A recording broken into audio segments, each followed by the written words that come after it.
Irmãos e irmãs, é um prazer enorme estar aqui com vocês, diante de um homem que estava ansioso para esse dia e ele também estava ansioso para que esse dia passasse. Passagem. Ele quer que o dia passe, que estava meio preocupado aqui. E nós gostaríamos que fosse ao vivo, seria um prazer para nós que fosse ao vivo, mas no momento que vocês estão assistindo isso, eu estou numa reunião com os 70 e outros presentes de estaca, e nós não poderíamos deixar de transmitir hoje para vocês até então, porque tem uma data muito importante, que é a conferência da ALA do Jaraguá. Então, como parte da conferência da ALA, nós queríamos entrevistar o bispo com tempo para que os membros pudessem assistir, pudessem compartilhar e pudessem se preparar para a conferência. Então, por isso nós fizemos gravado. Não se preocupe, nós teremos outras oportunidades de entrevistar o bispo, e aí nós poderemos fazer ao vivo, para ele sentir mais emoção ainda do que está sentindo agora. Bem, foi chamado como bispo e todo mundo chama de o bispo, mas o bispo tem um nome. Qual é o teu nome? Conta um pouquinho da tua família. Perfeito. O nome do bispo é Bruno dos Santos de Oliveira.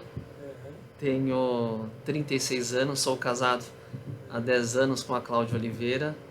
Nós nos casamos em Pirituba, né? Na Estaca Pirituba também. E há pelo menos 5 anos nos mudamos para cá, né? E o bispo hoje, o bispo Oliveira, tem um pouco mais de 1 ano e 5 meses de chamado. E algo foi pego de surpresa, como ele compartilhou no testemunho, né? Compartilhei meu testemunho que em Isaías 55:8 eu tinha outros pensamentos, outras ponderações, e esse era o caminho e a vontade do Senhor, né? Para que hoje eu pudesse ser chamado como bispo da ALA Jaraguá. Ótimo. Mas, bispo, eu queria saber, bispo, você não nasceu desse jeito, né? Você já não nasceu grande. Você tem pai, tem mãe, tem irmãos, irmãs. Não sei, eu quero ouvir da tua família. Vamos lá. Perfeito. É melhor começar pela mãe, senão vai ficar chateada. Vou começar pela mãe. Minha família é composta de, atualmente, eu e a Cláudia. E minha família no todo é composta pela meus irmãos, eu e mais 4 irmãos, minha mãe já falecida. Meu pai, com 1 ano de vida, né, depois de 1 ano mais aproximado, ele acabou viajando, optando em deixar para trás logo quando minha irmã nasceu. E nós somos criados pela minha mãe e pela minha avó, a irmã Maria Helena Lima dos Santos. Muitos membros da ALA, da Estaca Pirituba, conhecem pela sua fidelidade e apoio. E eu nasci em Pirituba, cresci em Pirituba, eu e minha irmã e meus outros irmãos.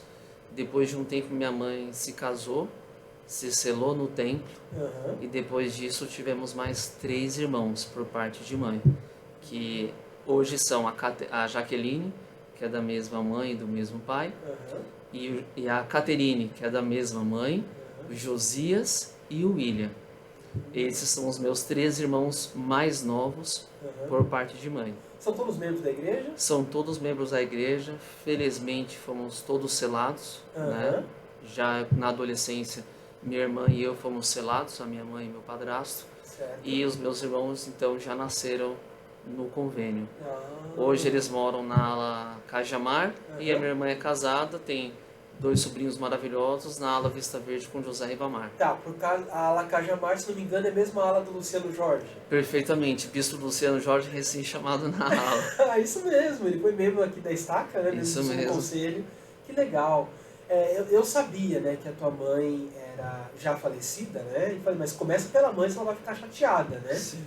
E sabemos, na verdade, que o nosso Pai Celestial, ele não tem filhos falecidos, né? Ele tem filhos que ou estão nessa vida ou estão em outra vida, mas eles estão sempre vivos.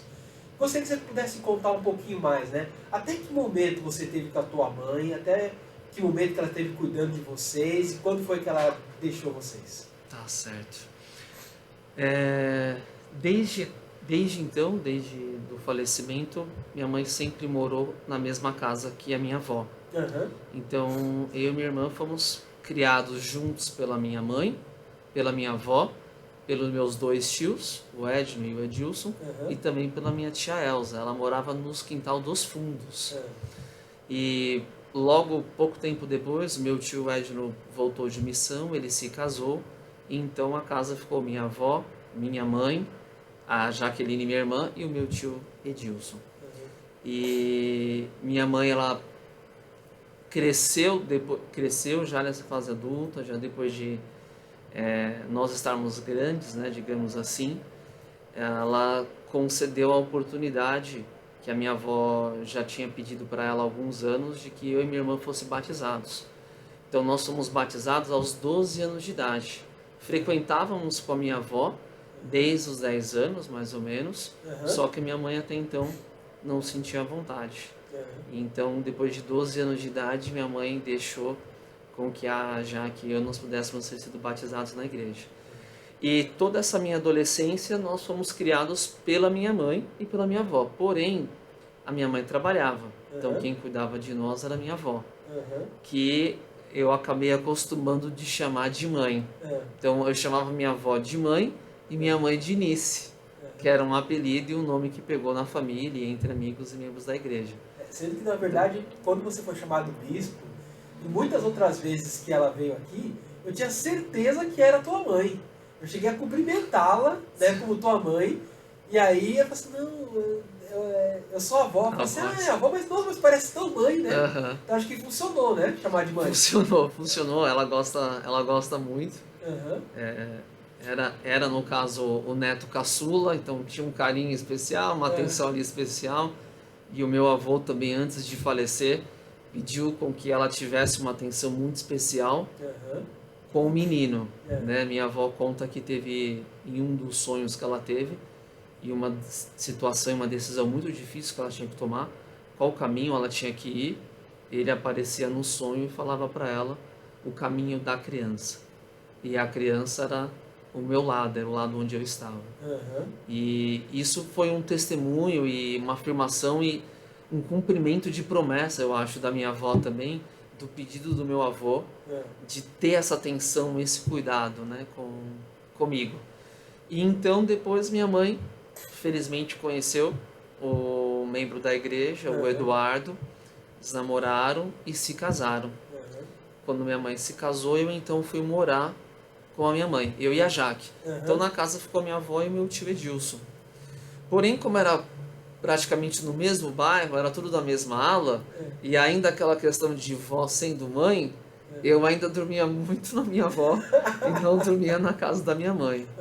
E a casa da minha avó, no caso, era a rua de trás do colégio onde eu estudava, no Mariano de Oliveira, ali na Avenida Paula Ferreira. Então eu ainda continuei morando muito tempo na minha avó. E às vezes eu dormia na casa da minha mãe, né? E então, digamos que a minha avó que foi uma base da criação e a minha mãe na adolescência, que morando com ela e com o meu padrasto, ela também me criava, mas eu não passava tanto tempo lá quanto que eu passava na casa da minha avó. Olha, que interessante. E o nome ficou como chamando de mãe, né? Minha avó de mãe e minha mãe de Nice. Essa transição aconteceu quando meus irmãos começaram a nascer, já de pequenos, para não chamar minha mãe de Nice na frente deles, eu comecei a chamar minha mãe de mãe. E aí eles chamavam a mãe de mãe, mas a minha avó também chamava de mãe. Imagina a confusão na cabeça das crianças pequenas, das crianças. Né? Mas, nossa, mas o irmão tem tantas mães assim? É verdade. E aí, hoje eles já chamavam na época, hoje chamam minha mãe de mãe e minha avó de vó. E eu que chamo minha avó às vezes de mãe ou às vezes de vó também. Legal, legal. E há quanto tempo que a tua mãe já não está mais aqui conosco? Minha mãe faleceu em 27 de novembro de 2017. Então, foi inesperado, digamos assim. Ela vinha apresentando alguns problemas de saúde. Certo. Né? Falta de ar, ela usava bombinha, tudo. E trabalhava no Hospital Perola Barto, inclusive. Então ela tinha muitos anos. Então ela tinha conhecidos em praticamente todas as áreas. Certo.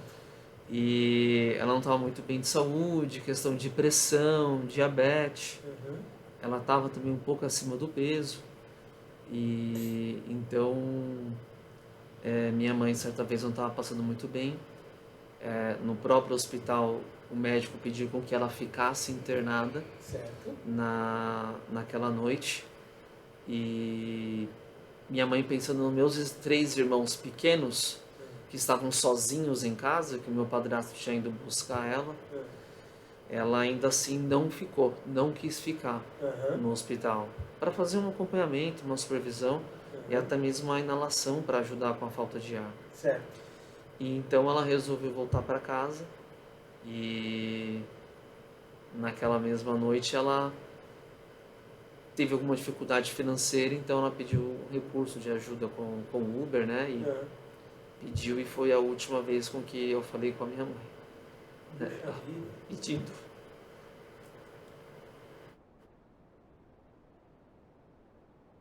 Pedindo uma ajuda com o Uber. E ajudei. Ela voltou para casa, fez inalação. Meu padrasto aparentemente colocou também Berotec, que ela ia tomar com Berotec. Mas algum momento na madrugada ela começou a ficar com muita falta de ar, até que ela inspirava, mas não respirava o ar. Então ela faleceu por infarto do miocárdio, né? Ele ainda tentou, os vizinhos tentaram fazer alguma respiração, mas não foi possível, já não deu mais tempo. Ao ouvir isso, eu percebo o seguinte, né, que a mãe, então, ela literalmente se sacrificou pelos filhos, né? Ou seja, ela não quis ficar lá internada porque ela queria cuidar dos filhos, não se preocupou tanto com a saúde dela para dar atenção para os filhos, e houve um sacrifício. E você falou 2017, né? Então não faz assim tanto tempo. Não né? faço. Então você já tinha servido missão, já tinha acontecido o que na tua vida? Já tinha servido missão. Se passaram então 6 anos do falecimento, mas antes do falecimento da minha mãe, eu tive o privilégio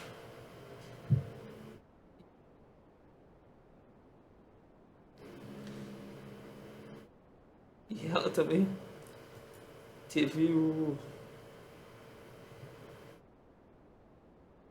privilégio de estar viva e poder ver eu servir uma missão de tempo integral.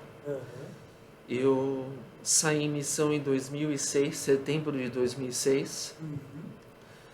Então, desde que eu me batizei aos 12 anos, em maio de 1998, minha avó, sempre muito fiel e dedicada, então eu dificilmente faltava na igreja. Ela muito firme, às vezes, estou com dor de cabeça, algo do tipo, não tinha tempo ruim. Tinha que ir para a igreja. E felizmente essa frequência fortaleceu meu testemunho quando jovem. E aos 19 anos, ao completar 19 para 20 anos, então, em 2006 eu saí de missão em setembro de 2006 na missão Rio de Janeiro. E minha mãe ficou muito feliz porque ela imaginava que isso poderia acontecer, mas é aquele momento em que a gente imagina que o filho vai servir missão, mas quando chega a hora é uma realidade que você é pego de surpresa. E até o momento já tinha nascido minha irmã, Caterine, e o Josias. Eles eram pequenos na época, né? A Caterine tinha pelo menos 6 anos, o Josias já tinha 5 anos, o Josias estava com 2 para 3 anos, se eu não me engano. Então, para eles era muita novidade, mas eles sabiam que ia ter a ausência do irmão. E desde pequeno, desde a adolescência, eu sempre gostei de crianças, né? Então, eu sempre fui muito apegado com eles, sempre brincava muito. E, felizmente, minha mãe teve esse privilégio de eu poder servir uma missão de tempo integral no Rio de Janeiro, setembro de 2006 a setembro de 2008. Então, pelo que eu entendi, você não teve um desafio para sair em missão. A sua avó fez questão de dizer para você o seguinte: olha, assim como você vai para a igreja, a missão também era ponto pacífico. Você iria para a missão, nem tem nem o que discutir. Não tinha nem o que discutir. E aos 12 anos, na época, no programa, eu ainda frequentava a primária. Então, eu estava saindo da primária para ir para os rapazes. E nos rapazes já se falava sobre missão, já se ensinava sobre missão, aquele incentivo para missão. E o meu tio, o Edno, ele serviu missão no Rio de Janeiro. Que inclusive ele foi o membro da família que fez com que a família se convertesse e conhecesse o Evangelho. Ele serviu missão, ele recebeu o contato dos missionários na rua, conheceu os missionários, minha avó era católica, e então começou a receber as palestras. Meu tio então serviu missão, voltou da missão, e minha avó então foi ensinada pelos missionários, se batizou. Não sabia ler, não sabia escrever, minha avó. Nossa! Então foi um desafio para ela e um testemunho muito forte para nós, né, de coragem, e um testemunho de que ela sabia da veracidade deste evangelho. Meu tio então, nesse período, ela se converteu à igreja, e depois que ela se converteu à igreja, ela também quis com que nós nos convertêssemos também. E como eu comentei, só aos 12 anos que a minha mãe me deixou. Só que sempre foi algo muito natural na família, pela questão que meu tio serviu missão, de que nós serviríamos uma missão também. Tínhamos aquele receio dos 2 anos longe, mas nunca teve nenhum obstáculo ou algo, nossa, vai ser difícil, como é que vai ser para você na missão? Você vai sofrer na missão? Não, sempre vimos isso como uma bênção.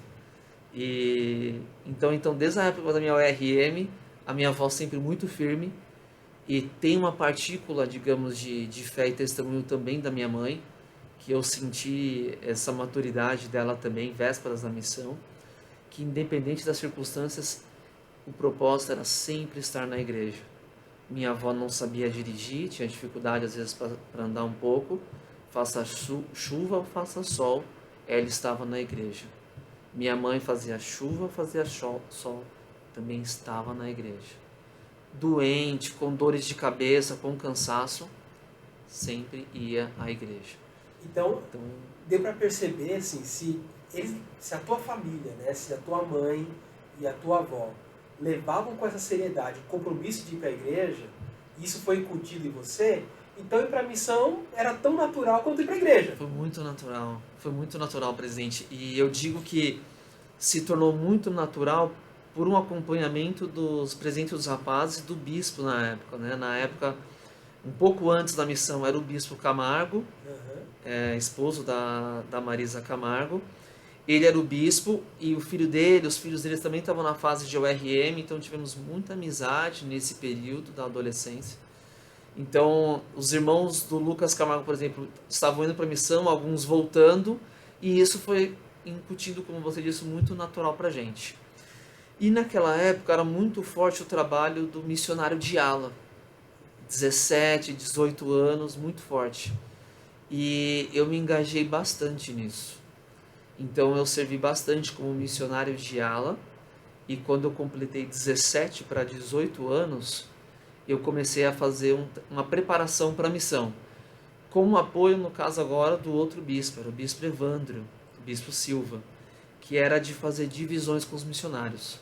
Então eu ia para a conferência de zona com os missionários, eu fazia divisão na semana, eu ia para a casa dos missionários, participava do PIDE com os missionários. Então, boa parte do tempo, na semana de dia ou à noite, era envolvido com os missionários, cobra missionário. E aí, ou seja, quando chegou a hora de ir para a missão, eu falei assim, bom, deixa eu ir fazer aquilo que eu já tenho feito. Exato. Muito bom. Foi muito natural. A conversa assim está maravilhosa, né? Mas vamos dar uma chance para você ficar um pouquinho a garganta. Tá bom. Nós vamos passar um vídeo agora que trata um pouquinho sobre autossuficiência. Queremos que os irmãos e as irmãs que estão assistindo a gente que possam prestar bastante atenção nesse vídeo. Vai ajudá-los, porque quando voltar o vídeo, nós vamos tratar de autossuficiência. Então vai ser uma introdução para os irmãos aí que vão se preparar para te ouvir.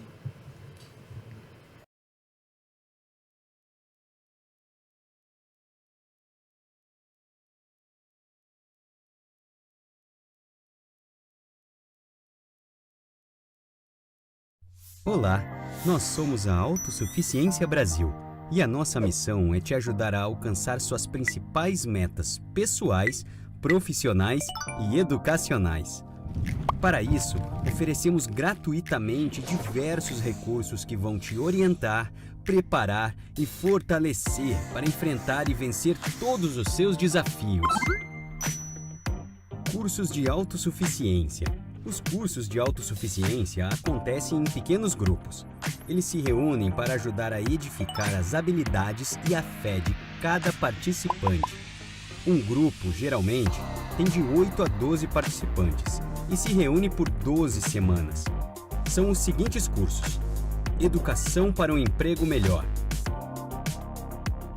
Encontrar um emprego melhor, Iniciar e melhorar meu negócio, Finanças pessoais e Resiliência emocional.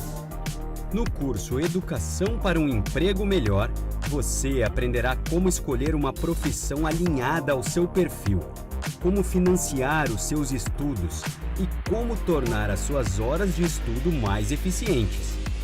No curso Encontrar um emprego melhor, você aprenderá como encontrar as melhores vagas de emprego no mercado, preparar a sua apresentação, elaborar um currículo campeão e preparar-se para as entrevistas de emprego.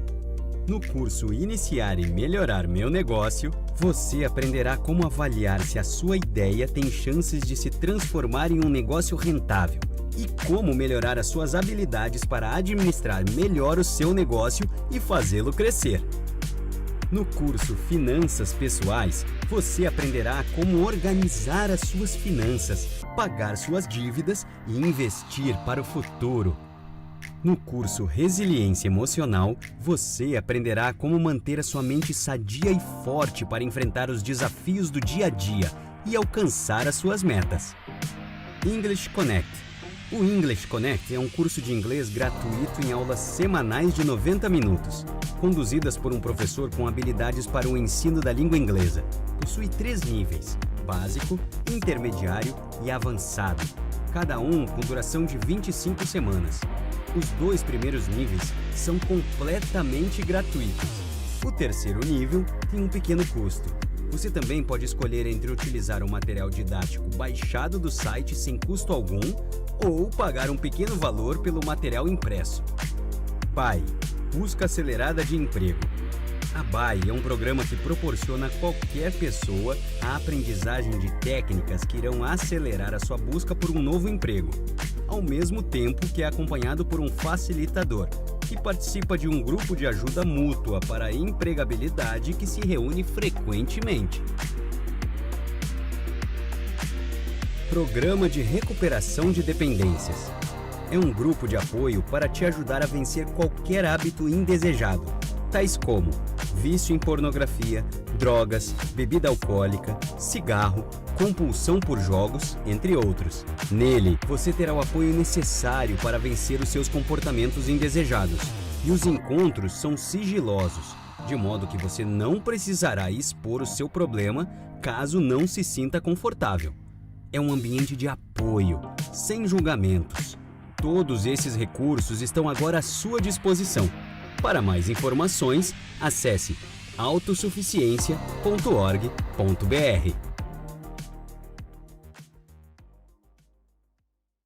Bem, irmãos e irmãs, estamos aqui com o Bispo Oliveira. Descobrimos que ele tem um nome, mas eu já até esqueci o nome dele, porque ele é chamado Bispo. E espero que vocês tenham gostado do vídeo de autossuficiência. E agora chegou a hora de falar um pouquinho sobre a autossuficiência. Isso diz para nós, quando é que você tem ideia de quando você começou a trabalhar, qual foi o primeiro trabalho, o que você fez e o que você faz. Diz para nós um pouquinho sobre trabalho, que é um dos aspectos da autossuficiência. Não é somente isso, mas geralmente é o que mais chama atenção. Como é que foi a sua vida profissional? Perfeito, presidente. Na missão, eu tive um tempo que eu comecei a pensar nessa situação pós-missão. E aí eu fiquei um pouco preocupado de talvez estar ocupando muito a minha mente com o pós e esquecendo da missão. Felizmente tinha um presidente de missão muito amoroso. E uma das divisões que nós fizemos, ele falou que isso é normal, só nos momentos mais ideais. Então quando você for fazer uma oração em casa, orar sobre como você vai se preparar depois da missão. E isso me aliviou muito. E me deixou tranquilo quando eu voltasse de missão, eu fazer as orientações que eu já recebia na missão, preparar para fazer o curso de autossuficiência, o CASP na época, né? que era no escritório, a sede era na Avenida Paulista. Sim, lembro quando era lá. E o gerente era o irmão Arnaldo, né? Treinou muitos membros da igreja. Então, quando eu voltei, foi muito tranquilo e eu, imediatamente, uma semana depois, me inscrevi no curso de autossuficiência e fiz o CASP, na Avenida Paulista. Então, para voltar até aquela realidade do mercado de trabalho, o que estava acontecendo no país, no todo, no estado, né? Então, o CASP ajudou muito a uma prática da apresentação, o famoso comercial de 30, 60 segundos, depende muito do que você vai apresentar. E várias pessoas, né? A parte interessante é que também tinham não membros da igreja. Então, isso ajudou bastante. Então, quando eu voltei, na entrevista final com o segundo presidente de missão, o presidente Bezerra, de Fortaleza, conversei com ele também a respeito de como é que vai ser agora para voltar. Ele falou, olha, foque para que você consiga um trabalho, se esforce para conseguir um emprego assim que você voltar da missão. Então, talvez se ele tivesse me falado de um jeito um pouco mais desesperador, eu teria ficado muito preocupado, porque meu presidente me passou para eu ficar calmo. E a forma que ele falou também me deixou muito calmo com isso. Então, volta para casa, procure um emprego mais rápido possível, qualquer oportunidade de emprego. E depois o Senhor vai te abençoar no caminho que você vai seguir. Então, foi muito tranquilo para mim. E quando eu voltei, um amigo já de antes da missão, é o Claudinho Moroni, ele foi da ala do Jaraguá, frequentou também um tempo a ala Pirituba. Ele trabalhava como representante de vendas para uma terceirizada do Banco Itaú. Então, naquela época, era prospecção para abertura de contas para as maquininhas de cartão, de Visa e Master. E ele falou, olha, abriu uma vaga, tudo, eu vou te levar seu currículo para você fazer uma entrevista. E ele levou numa segunda ou terça-feira, na mesma semana já agendaram para eu fazer uma entrevista, porque era um pouco do perfil. Qual que era o perfil?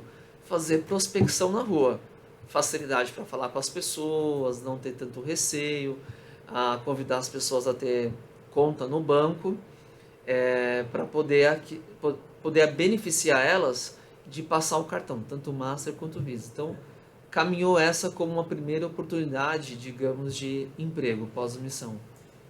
Você falou algumas palavras que, na verdade, elas têm significado diferente. Eu vi que você usou igual, mas deixa eu ver se nós estamos no mesmo pensamento. Você falou assim, olha, quando eu voltar, procura um trabalho, procura um emprego. Então, assim, o emprego é aquele que é da profissão, aquele da faculdade que você fez, aquele que você tem um plano de carreira, aquele sonhado, assim, todo desenhado. Um trabalho eu tô aqui para trabalhar. Se eu entendi bem, aí você vai me corrigir agora, quando você saiu da missão e veio pro mundo, né? Pra realidade, né? Veio para a realidade, você não foi atrás de um emprego, daquela estrutura toda. Você falou assim, olha, eu vim aqui para trabalhar. Foi isso que passou na tua cabeça? Foi isso mesmo. E coincidentemente foi muito semelhante ao primeiro emprego que o presidente de missão, o presidente Bezerra, teve quando voltou de missão. É um trabalho, voltar de missão para você já começar a se preparar para ter seu sustento. E depois você se preparar para tentar conquistar uma carreira. Eu perguntei isso porque muitas vezes eu vejo os jovens, ou até os adultos, mas as pessoas em geral que estão procurando algo, eles querem um emprego. E algumas vezes não estão nem qualificadas para um trabalho. Né? Ou seja, não querem nem assim, vamos ganhar um dinheiro aqui, ganhar até o que comer e seguir em frente. E você falou bem claro, né, que você voltou da missão, na verdade, para trabalhar. O que apareceu, você enfrentou. Exatamente. Era um desafio e foi um desafio no começo porque eu caminhava sozinho e tinha que ser de social. Então, muito semelhante à missão, só que eu estava sem um companheiro.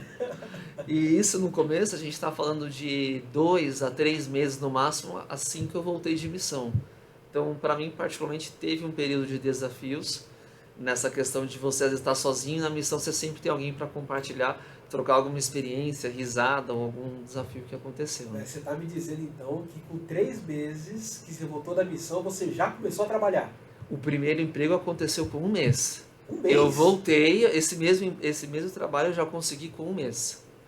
Nossa! Então, com 1 mês. Então, eu digo, é que nesse processo de 1 mês, que foi tendo esses desafios de eu trabalhando e lembrando um pouco da missão de Instituto Companheiro. Depois de 2, 3 meses, eu já consegui andar sozinho, digamos assim. Mas o Meso é muito bom. O Meso foi muito bom. E isso você consegue ver uma relação entre o curso que você fez na Paulista do CASP, lá no Centro de Autossuficiência, com essa conquista do emprego, assim, com apenas um mês? Eu também colocaria, com a questão do CASP, o famoso networking, né? Eu voltei de missão, então a facilidade de conversar ou falar com algumas pessoas a gente adquire, desenvolve da missão. Certo. Então eu tinha isso e esse trabalho precisava disso. E o Moroni, quando eu voltei de missão, eu falei que estava procurando um trabalho. Ele, se você quiser, manda seu currículo para mim e eu encaminho lá. E foi o que eu fiz. Eu dei o currículo para ele, ele mandou. E na mesma semana, então 2 semanas depois, porque quando eu voltei eu fiz o CASP, 2 semanas depois que eu entreguei meu currículo, eu já fiz a entrevista para começar a trabalhar. Então foi bem rápido assim mesmo. Felizmente alguém que eu pude compartilhar e alguém também que estava atento à minha situação, que era conseguir um trabalho. Bom, aí que ele joia. me indicou no trabalho, Claudio Moroni. Que joia. E depois desse trabalho, né? Quando você começou a ter empregos, assim? Perfeito. Nesse mesmo trabalho, eu, em 2009, falei, bom, já vou me preparar então para a faculdade, entrar na faculdade. Então, em conversas com o bispo a respeito de usar o recurso do Fundo Perpétuo de Educação para a faculdade. E o curso que eu tinha em mente tinha a administração, pensei, vou concluir por conta que os americanos trazem muitas coisas deles e para eles eram muito em conta as coisas que eles traziam na missão. Nossa, aqui é muito barato, no final da missão, estava no auge de 2009, que era o iPod. Você girava o touch, apertava os botões, estava muito no auge. Eu lembro disso, era uma coisa inacreditável. E para eles era muito barato. Para eles era muito barato, porque eles compravam lá. E aqui no Brasil já era muito caro. Então foi uma curiosidade, uma pequena curiosidade que acabou despertando. Então tinha o curso de administração com ênfase em comércio exterior, que se tratava justamente de importar e exportar mercadorias ou produtos. E em 2009, então, com o auxílio do Fundo Perpétuo, eu consegui ingressar na faculdade. Estudei na faculdade Campos Sales, na Uninove, na Memorial da Barra Funda, no período da noite. Então eu trabalhava de manhã como representante comercial e estudava à noite. Então vamos parar um pouquinho, essa história está muito boa.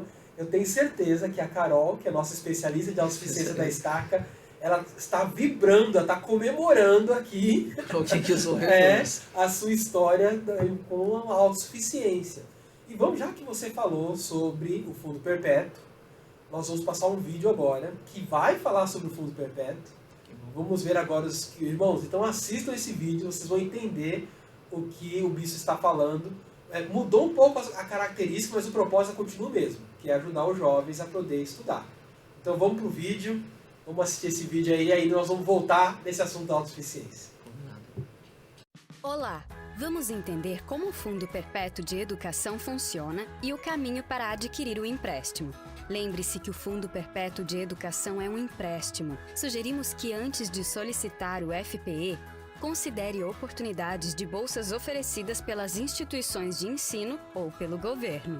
Se não encontrar nenhum recurso da comunidade ou do governo que possa lhe ajudar, o Fundo Perpétuo de Educação é uma ótima alternativa. Você deve estar se perguntando, mas quem pode solicitar? O Fundo Perpétuo de Educação é um fundo rotativo, formado pelas próprias doações dos membros. O empréstimo é feito para custear os estudos dos membros que não têm condições de pagar integralmente pelo seu curso. Todos os membros a partir de 18 anos que tiverem dignidade, determinação e necessidade, chamamos isso de DDN. Mas o que significa DDN? D de dignidade, estar digno de uma recomendação para o templo. D de determinação, de ser um bom aluno e devolver o empréstimo. N de necessidade, estar realmente precisando do auxílio. Você precisa participar de um grupo de autossuficiência, incluindo a 13ª lição do Fundo Perpétuo de Educação. E o endosso do seu bispo. Para isso, marque uma entrevista com ele, converse e ele irá avaliar seu DDN. Você pode escolher um curso profissionalizante, técnico ou tecnológico, com duração de no máximo 24 meses. Tudo certo? Para fazer sua solicitação é bem simples e tudo é feito online no site www.autossuficiencia.org.br/FPE. Se ainda ficou com dúvidas, entre em contato com nossa central de atendimento no 0800 773 3446. De segunda a sextas-feiras, das 8 horas às 20h40. Esperamos ter ajudado você. Temos outros vídeos informativos no nosso site www.autossuficiencia.org.br/FPE. Muito bem, espero que vocês tenham gostado do vídeo sobre o Fundo Perpétuo. Então, o Bispo contando, você viu essa história, os americanos compram muito barato, trazem barato, você foi lá, começou a fazer comércio exterior, né, administração com ênfase em comércio exterior, e isso então, você deixa então um trabalho e começa a apontar para um emprego. E aí, qual foi o emprego que foi relacionado a essa faculdade que você fez? Quando é que ele começa? Verdade, presidente. Em 2009 mesmo, eu estava trabalhando como representante de vendas, mas eu já queria ingressar algum estágio na área de comércio exterior. Então, eu acabei saindo desse trabalho como representante de vendas em agosto, aproximado de 2009. E eu já estava com um semestre cursando na faculdade. Então, eu precisava sair, conseguir fazer um acordo, mas eu precisava já conseguir um trabalho, um emprego.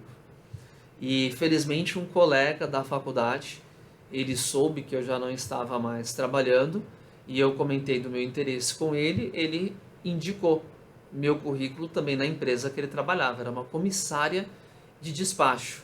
Ouvindo o nome comissária de despacho, você pode pensar em algum tipo de situação, né? Mas é meio religioso. É meio isso, religioso. Né? E a comissária de despacho é que a palavra despacho tem um vínculo direto com despachante, de despachante aduaneiro.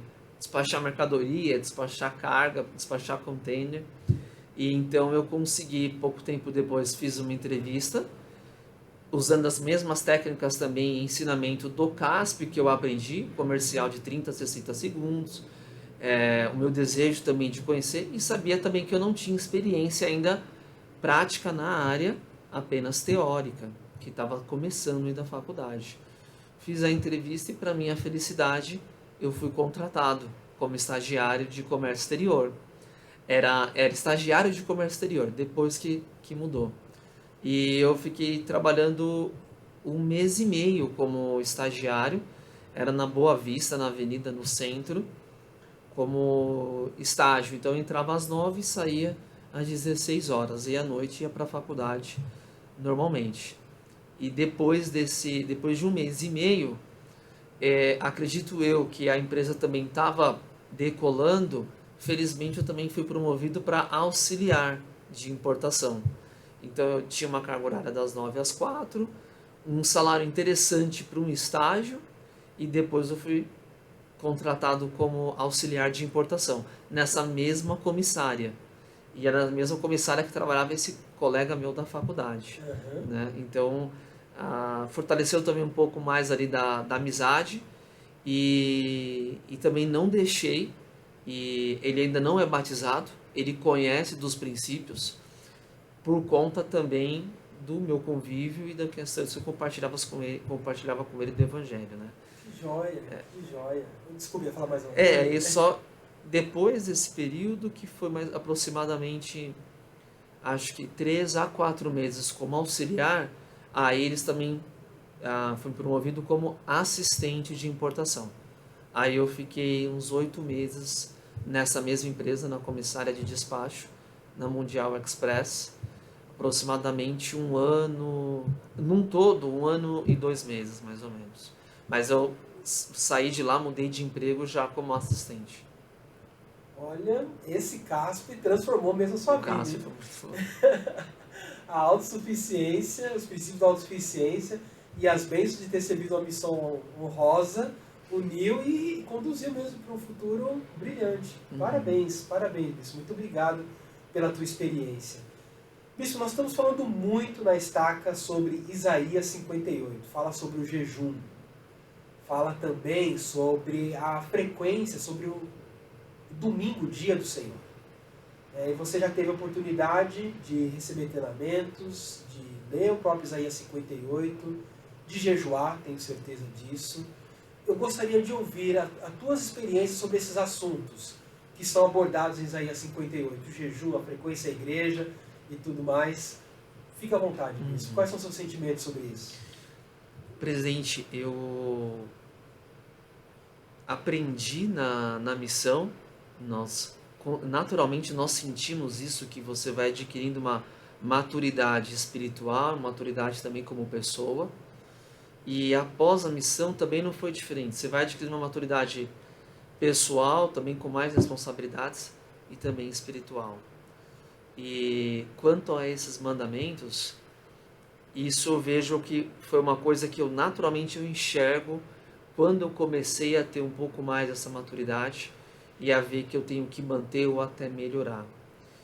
Quando eu entendia do jejum, ensinava sobre o jejum, compreendia o caráter sagrado, mas eu ensinava, e na missão você estava muito focado em proselitismo. Você jejuava para abençoar e para proselitismo.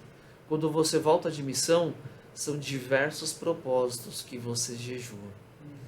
E quando você jejua por diversos propósitos, você abre o seu coração para o Senhor, você é sincero para o Senhor nesse propósito, e você começa a enxergar uma benção maior do jejum quando você está sendo abençoado diretamente para aquele propósito.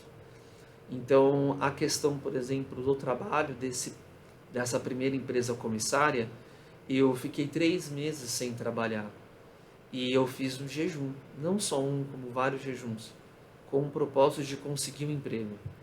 Nós, como homem natural, queremos às vezes anseio, rapidez dessa resposta, mas o Senhor respondeu no tempo dele. Então, também depois de 3 meses, eu consegui um emprego numa outra comissária de despacho.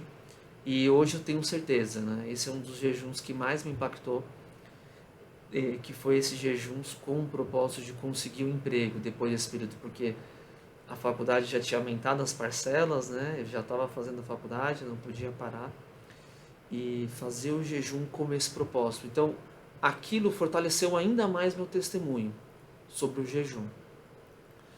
E também em Isaías 58, vinculado ao jejum, também tem a questão do Dia do Senhor. E Dia do Senhor, para muitos membros, e também para mim, às vezes era muito comum você já voltar para casa e fazer um turn-off, às vezes você se desligar de algumas coisas da igreja, às vezes para se tratar dos costumes, ou vou ficar em casa mais tranquilo, não tem problema se eu ver uma coisa ou outra que não tem a ver com as coisas do Evangelho ou com a vontade do Senhor. E isso também me amadureceu bastante. Muitos discursos de 70 autoridades diárias em conferência geral me ajudaram, mas quando eu me preparei para uma conferência de estaca, em jejum e aberto para ouvir, foi justamente sobre jejum e Dia do Senhor. E foi o Elder Granja, na época era o presidente Kutomi, presidente da estaca, e ele ensinando de uma forma muito espiritual sobre as bênçãos do Dia do Senhor, sobre guardar o Dia do Senhor. Algo que me marcou, eu absorvi aquilo e fico me perguntando às vezes, que ele falava que em casa ele se desligava completamente das coisas do mundo, de mídias sociais, e uma forma dele ensinar os filhos era manter os mesmos padrões de vestimenta também do Dia do Senhor, para não dar uma sensação de que eu não estou mais na igreja, eu não estou mais guardando o Dia do Senhor. Mas a forma com que ele explicava, eu estava de jejum com o propósito de sentir e aprender o que aquele 70 iria ensinar, já com o treinamento no sábado e o discurso no domingo. Então aquilo me impactou muito. Então eu, desde então, comecei a me disciplinar, a melhorar um pouco, também nessas questões de mídia social e televisão, não me inteirar mais com isso. Então no domingo eu me desligar de mídia social, me desligar de televisão, das coisas que não me levariam a guardar o Dia do Senhor. E a questão de sempre estar pronto para servir. Então, às vezes, se eu tivesse bem espiritualmente, precisasse visitar alguma família, fazer uma visita de mestre familiar na época, eu estaria pronto já no domingo, com o mesmo espírito da reunião sacramental, com o mesmo espírito das aulas. Na época eram 2 aulas. Então, Isaías afirma, e experiências práticas que eu tive de jejum e também dia do Senhor que eu tive. Então hoje eu vejo que o jejum ele nos abençoa, e o jejum ele caminhou depois para um outro patamar, que foi o quê? Compreender um pouco sobre a doação generosa da oferta de jejum. Então o jejum você aprende o propósito, você reconhece que você vai ser abençoado em se abster do alimento, o Senhor vai te abençoar, o Espírito do Senhor vai estar mais próximo a você, e você então começa a aprender um outro princípio vinculado a este mandamento, que é o pagamento de uma oferta de jejum generosa. Olha, maravilhoso. Nunca tinha visto na prática, né? Eu nunca tinha ouvido uma história tão na prática da utilização do jejum ligado ao dia do Senhor e esse entendimento. Eu também conheço vários membros que aos domingos, para eles não perderem o foco do dia do Senhor, eles quase não trocam a roupa, né? Eles continuam com a roupa que eles foram na igreja no domingo, né? Não que vai estar de terno dentro de casa e tudo mais, mas eles procuram, né, não se desvencilhar daquilo que faz com que eles se lembrem que estiveram na igreja, para que a mente deles possa continuar voltada para o dia do Senhor. Então, eu já ouvi isso várias vezes, já vi isso, e é interessante ouvir de você também. Só que o jejum, o dia do Senhor, tudo isso que tem sido ensinado é um caminho, é um meio para algo maior que a estaca deseja chegar, que é as pessoas portando uma recomendação para o templo. E qual é o significado, qual é o valor do templo, ou as experiências que você tem com a casa do Senhor? A primeira experiência que eu tive no templo, que para muitas pessoas tem aquela...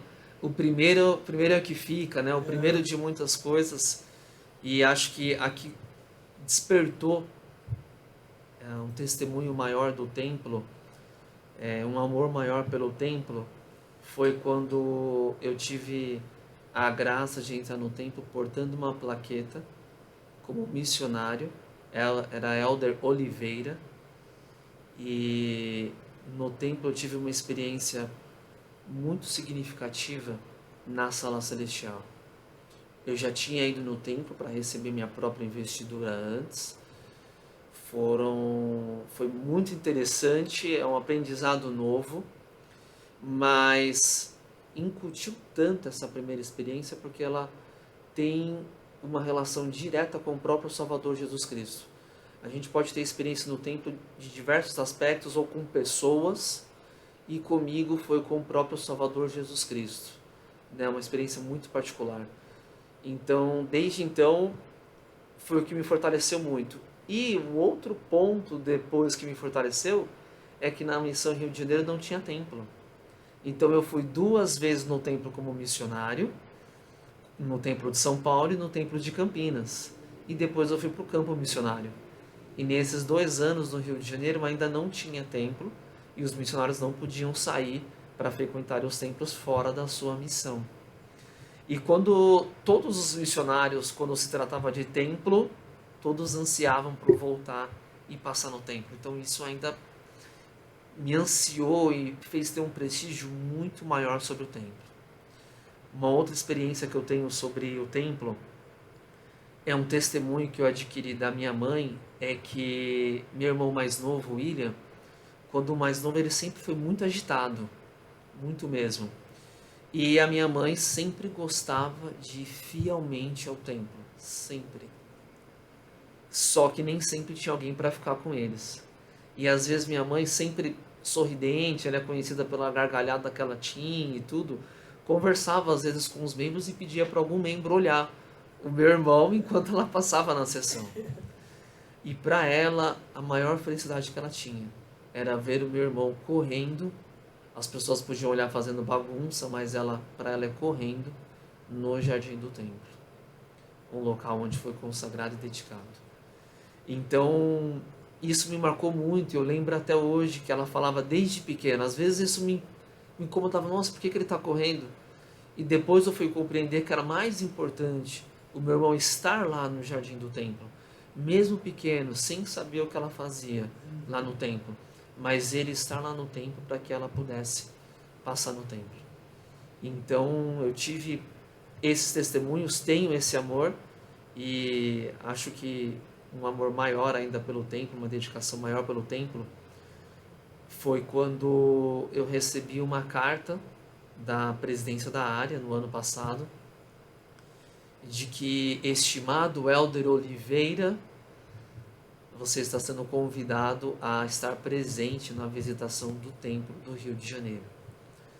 E posso falar, mesmo sem frequentar o templo, que os membros do Rio de Janeiro ansiavam muito por isso, porque eles tinham que vir para o templo de Campinas. Eles até mesmo brincavam que o templo no Rio de Janeiro ia acontecer de acordo com o hino 156. E aquela curiosidade para saber qual que é a letra do hino 156. Agora até eu fiquei curioso. Assim, 156? Digo aquilo que eu não consigo lembrar. 156. E o irmão disse isso numa conferência de estaca lá. Agora não, mas logo mais. E errado ou não foi contrário no tempo do Senhor. Logo mais para o tempo do Senhor foi nesse tempo certo, que foi em 2021. Então, para os membros da igreja naquela época, mais de 10 anos atrás, nossa, demorou muito.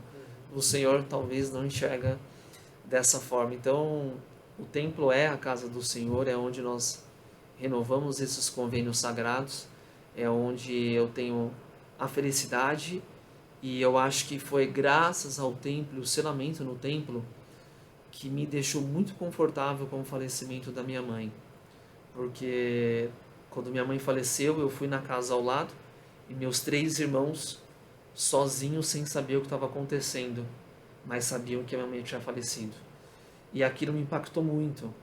E alguns dias se passaram e eu também fiquei impactado com isso, mas acho que o conforto, a certeza de eu estar selado à minha mãe, aquilo me confortou muito. Não é fácil. Eu aprendi que eu não perdi, porque eu sei onde ela está e vou reencontrá-la novamente. Certo. Quando eu perco, eu não tenho mais a certeza de que eu vou encontrar de novo. Então, eu não perdi. Ela simplesmente foi para o outro plano. Então, acho que graças ao testemunho que eu tenho do Evangelho, ao selamento com a minha família, isso me confortou, me aliviou muito. E eu percebi que isso foi muito natural também para o restante da família, que eram membros da igreja. Então esse selamento foi... Nada substitui uma pessoa, mas conforta e dá entendimento, dá esperança e tranquilidade, né? Uhum. Conforta muito. Bispo, olha, essa conversa está maravilhosa. Se eu deixar aqui, vai ser um vídeo de 3 horas. Né? Não queremos tudo isso, queremos muito, mas não queremos tudo isso. Nós vamos passar um último vídeo agora sobre autossuficiência. Vamos ver se o pessoal segue aí teu exemplo, né? Olha, o casco, a autossuficiência. E aí, quando a gente voltar, nós vamos poder encerrar. Vamos poder ouvir as suas últimas palavras para nós nesse dia que está sendo maravilhoso. Tenho certeza que todo mundo que está vendo aqui deve estar muito honrado. Eu nunca sonhei que eu pudesse estudar em uma faculdade americana, ainda mais sem sair de casa e pagando tão pouco. Meu nome é Carol, e quando eu ouvi falar dessa faculdade pela primeira vez, eu fiquei muito emocionada, porque estudar fora sempre foi um sonho, mas eu não tinha condição de bancar a viagem e nem sabia como fazer. Aí eu conheci a BYU Pathway, que é uma faculdade sem fins lucrativos. Gente, é uma universidade top, com o objetivo de levar uma educação de qualidade internacional para pessoas do mundo todo, por isso é tão acessível. A BYU Pathway foi fundada e é mantida por uma igreja, que se chama Igreja de Jesus Cristo dos Santos dos Últimos Dias. Mas para estudar nessa universidade americana de maneira online, você não precisa ser dessa religião. A universidade é aberta para pessoas de todas as crenças, ou pessoas que não tenham crença nenhuma. Todo mundo é bem-vindo. Você estuda online e tem instrutores nativos que te dão feedbacks semanais das aulas, através de um aplicativo. Além disso, você tem um encontro semanal com alunos que estão no mesmo semestre que você, para tirar dúvidas, se apoiar e aprender aprender uns com os outros. E é legal que nesses encontros você aprende com pessoas de diferentes países e aumenta muito sua rede de contatos. E além da qualidade acadêmica e de fornecer diplomas e certificações internacionais, é muito barato. Custa menos de 10% do valor médio das universidades americanas. E ainda tem uma bolsa garantida para todos os novos alunos, que vai de 10% a 50% com base nas necessidades financeiras do aluno. E esse desconto é para toda a graduação, não é impressionante? E a BYU Pathway fornece diplomas nas áreas de administração, tecnologia, comunicação, gestão da saúde, estudos da família e do casamento e estudos profissionais. Tudo isso sem custos adicionais. Durante o bacharelado, o aluno recebe 4 certificações. A BYU Pathway tem mais de 40 opções de certificações disponíveis, que vão desde agronegócio a empreendedorismo, contabilidade, gestão de projetos, gestão de RH, marketing nas mídias sociais e várias na área de programação e banco de dados. Essas certificações nos ajudam a conseguir melhores empregos durante a graduação, e isso é real. Ouve aí o depoimento de alguns alunos. Olá, meu nome é Ciro Abdala, eu fiz BYU Pathway e o curso me ajudou a me preparar para conseguir a vaga na Flockoff, é uma empresa da Arizona e de uma tecnologia nacional brasileira.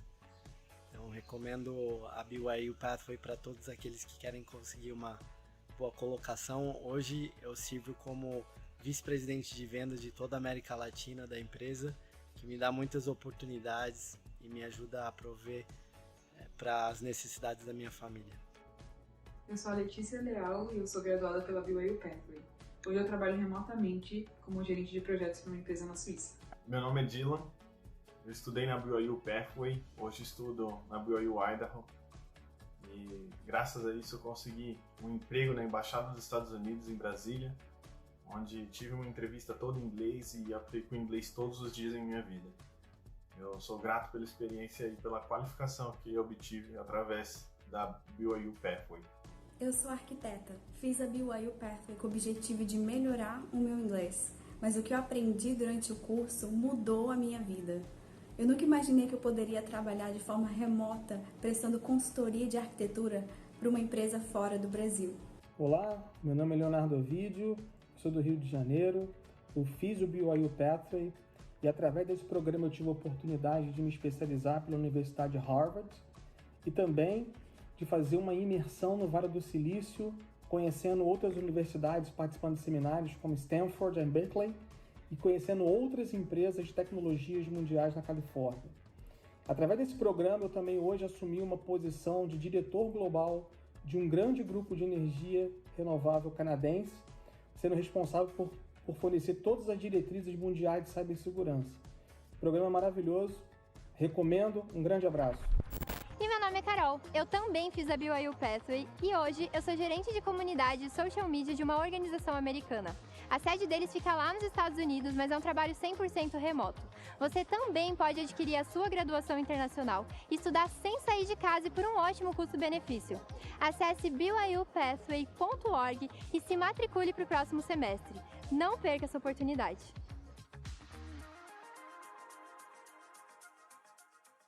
Oliveira, muito obrigado por estar conosco. Muito obrigado por esse dia maravilhoso, pelo seu tempo, por ter aberto seu coração, falado sobre coisas que doem e que deixam saudade. Tenho certeza que muitos se identificaram com as tuas palavras e aprenderam onde encontrar o consolo pela falta de alguém através do tempo. Acho que é uma grande lição que pelo menos eu aprendi, que eu levo para mim. Tudo isso só foi possível por causa do nosso Salvador Jesus Cristo. E gostaríamos então de dar a última palavra para você, para testificar do Salvador. E quando você disser amém, vai ser amém mesmo. É você falar amém e a nossa transmissão ela se acaba.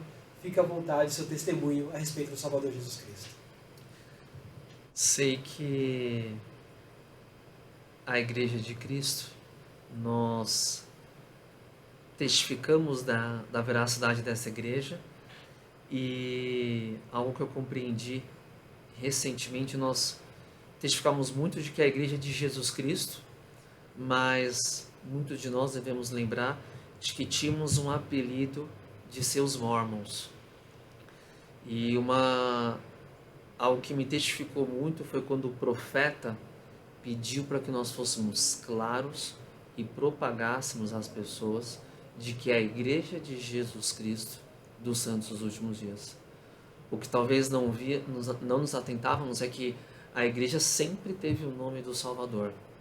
Nós que às vezes direcionávamos o nosso testemunho, ou ao invés de falar especificamente de Jesus Cristo, falávamos sobre os mormons. Então hoje meu testemunho sobre a veracidade de que ela foi, é e sempre será a Igreja de Jesus Cristo dos Santos dos Últimos Dias. Sei que o Salvador Jesus Cristo, Ele nos ama, tem um amor incondicional. Eu sinto um amor, aprendendo agora como bispo, às vezes sinto um amor por determinadas situações que talvez em outro chamado eu não sentiria. E esse chamado tem o privilégio de representar o Salvador Jesus Cristo. E uma certeza que eu sei, e testifico para os irmãos, é que angústias, amarguras, mágoas ou desafios, provações, ou até mesmo as bênçãos que vocês recebem, tenho certeza de que o Senhor está do lado de vocês. E eu tive essa certeza quando eu servi missão. Não foram poucos desafios servir uma missão no Rio de Janeiro, mas eu tinha certeza de que o Salvador sempre esteve presente ao meu lado e tenho essa certeza até hoje. Sei que Russell M. Nelson é um homem chamado por Deus. Eu acho que todos nós temos essa certeza de que idade não é argumento para muitas coisas, ouvindo um profeta pescar com mais de 90 anos de idade. Então, um testemunho muito forte sobre a palavra de sabedoria. O Senhor nos abençoa sim. Nos mantém firmes e fortes, sim, à medida que guardamos os seus mandamentos. Sei também que Joseph Smith foi um profeta chamado por Deus. Sei também que ele não conseguiu, ou talvez a ele não foi vislumbrado os desafios que ele passaria em família, mas a ele foi vislumbrado com que ele visse o crescimento da igreja. E ainda assim, sendo um profeta de Deus, ele passou por muitos desafios. Sei que ele se esforçou, ele ama, nos ama, e é um homem também que foi chamado por Deus. Testifico dessas coisas e deixo meu testemunho em nome de Jesus Cristo. Amém. Amém.